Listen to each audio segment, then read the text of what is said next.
Hello दोस्तों, एक शोहर था आपको होली गीत सुनाने जा रही हूँ। कैसा लगेगा कमेंट करके ज़रूर बताना। हेलो दोस्तों,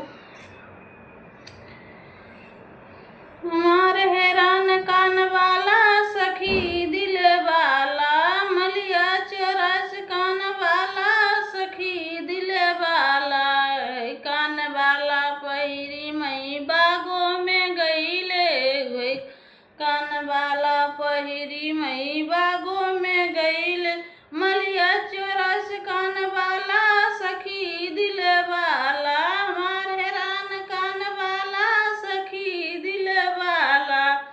उहई वाला पहिरी मई बागो सड़कों पे गईले, वाला पहिरी मई सड़कों पे गईले, ड्राइवरवा चौरास कान वाला सखी दिल वाला, हमारे हैरान कान वाला सखी दिल वाला,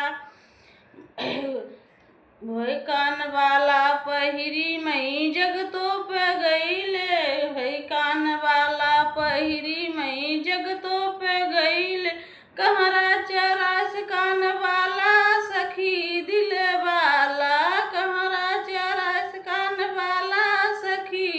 दिल वाला,